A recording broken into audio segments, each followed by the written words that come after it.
Opa, bom dia, boa tarde, boa noite. Que bom que você está aqui com a gente nesse programa especial, Papo Agro, hoje, falando sobre escola integral, falando sobre a campanha da fraternidade e falando com o Frei Adilson Corrêa da Silva, vigário episcopal para o meio ambiente. Ô Frei, seja muito bem-vindo aqui ao nosso Papo Agro. Muito obrigado, agradeço a oportunidade de estar aqui, viu? Ô Frei, para a gente começar aqui o nosso papo, é muito importante a gente falar de como que a campanha da fraternidade, ela de certa forma pauta situações do cotidiano, está atenta a essa questão, sempre muito certeira, né, a campanha. Por que a escolha da escola integral e esse lema importante para a gente começar o nosso papo aqui? Então, a campanha da fraternidade, ela acontece na igreja somente no Brasil, há mais de 60 anos. Começou uma experiência lá no Rio Grande do Norte e depois tornou-se para todo o Brasil. E essa, anterior a essa que fala do tema da ecologia integral, já aconteceram 8 edições dessa campanha voltadas para esse tema da ecologia. Mas com a temática integral é a primeira vez. Inspirado num documento que o Papa escreveu há 10 anos, o Papa Francisco, muito coerente com seu nome, né, São Francisco, chamada Laudato Si.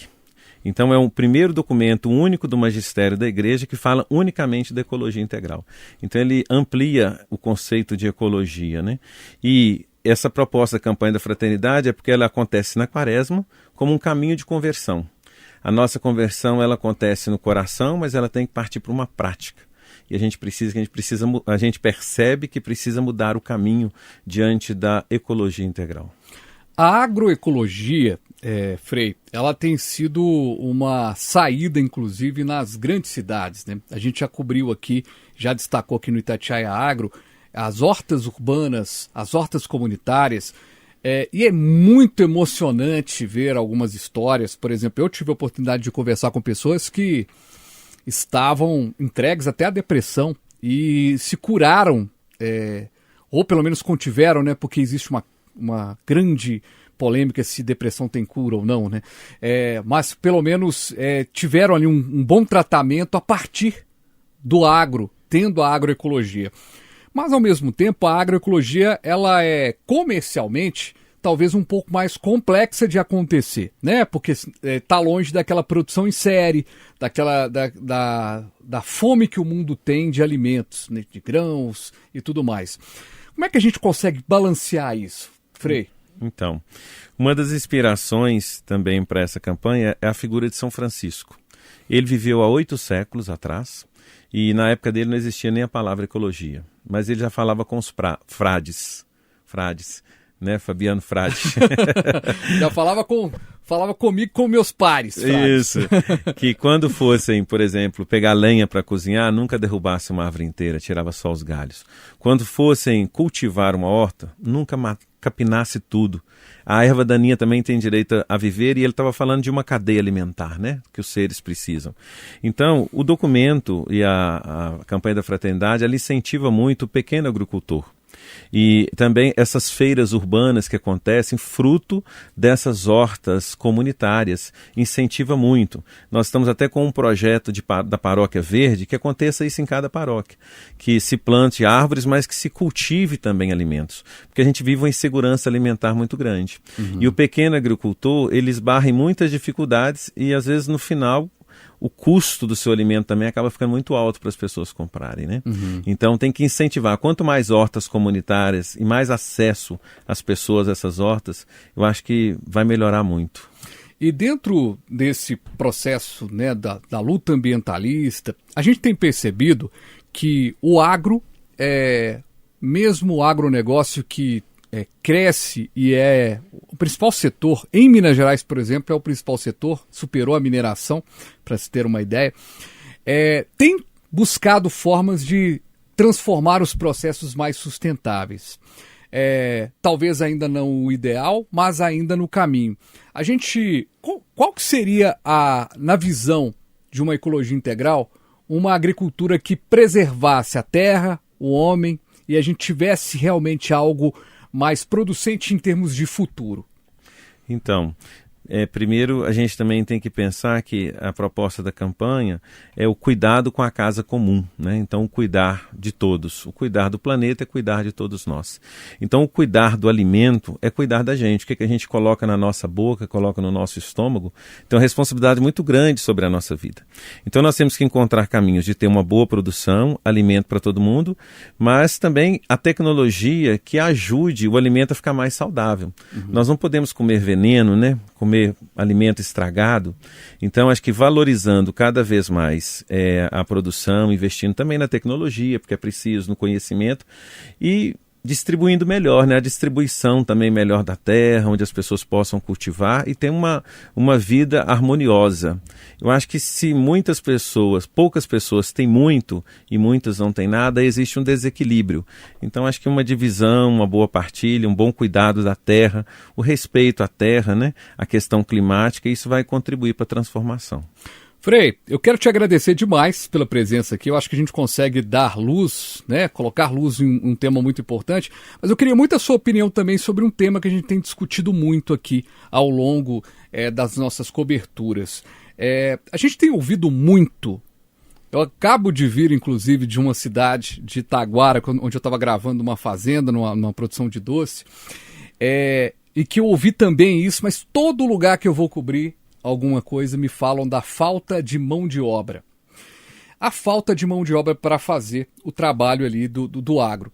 E tem se colocado muito, e aí eu te pergunto, tenho a tranquilidade de fazer essa pergunta, porque a Igreja Católica é voltada para o social, né?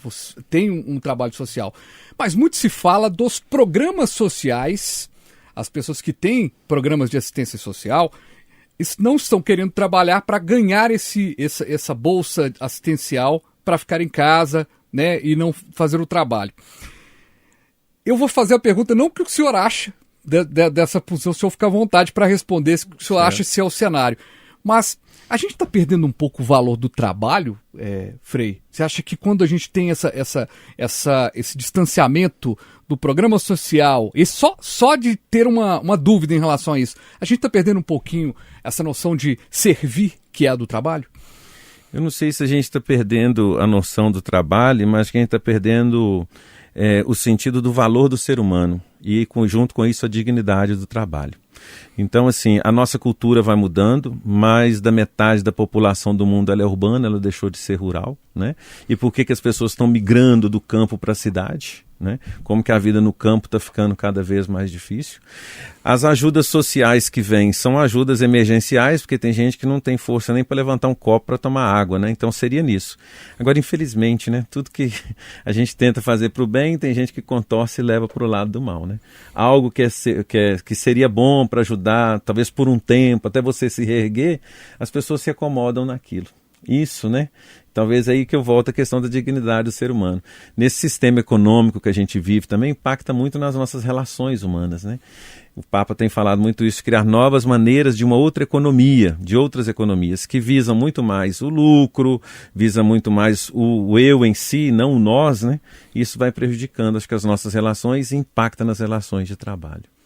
Muito bem, sabia que eu ia ter uma boa análise sobre esse assunto, porque é um assunto complexo, né, Frei? Muito complexo. Como é complexo? Porque, por exemplo, eu confesso a você, quando eu comecei a produzir esse material, e a gente está fazendo uma matéria especial sobre isso, logo vai estar no rádio, eu tinha convicção que os programas sociais não interfeririam na falta de mão de obra no agro. Eu tinha convicção que não.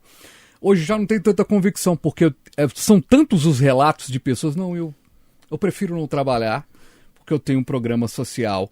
Então, será que é um ajuste que o próprio Estado terá que fazer para que isso aconteça? Será feio, né? Mas teria que ser feito um ajuste do Estado. Ou seja, a pessoa teve uma oportunidade, não quis. O que a gente vai registrar disso? Mas, para além disso, tem isso, né? A falta, talvez a falta de noção de humanidade. Resgatar os valores humanos, né? O que Jesus Cristo veio fazer na Terra, né? Resgatar a dignidade do ser humano. Perfeito. Gente, muito bom a gente conversar aqui no Papo Agro. O Frei Adilson Corrêa da Silva, vigário episcopal para o meio ambiente. Frei, quem quiser te encontrar lá, encontrar a paróquia, como é que faz? Tem alguma rede social lá, algum site que o pessoal encontra? Então, pode procurar no site da Arquidiocese de Belo Horizonte, né, arquidiocese.org.br. Então, lá tem o VEASPAM, que é o Vicariato Episcopal Sociopolítico e Ambiental. Então, nesse vicariato nós trabalhamos a questão social, temos as nossas frentes sociais todas, refletimos sobre política e também falamos sobre o meio ambiente. São 3 dimensões que estão interligadas. Então, lá na Arquidiocese, a sede do nosso VEASP é ali na igreja Nossa Senhora da Conceição, o santuário ali na rua Além Paraíba, né? Estamos ali. Então, só procurar no site da Arquidiocese. No momento eu não tenho paróquia, eu moro num convento em Ribeirão das Neves e tem outros serviços dentro da congregação. Show de bola. Frei Adilson Corrêa da Silva esteve aqui com a gente e você é convidado a acompanhar o nosso Itatiaia Agro em todas as plataformas e, claro, também na rádio mais ouvida do Brasil. Valeu!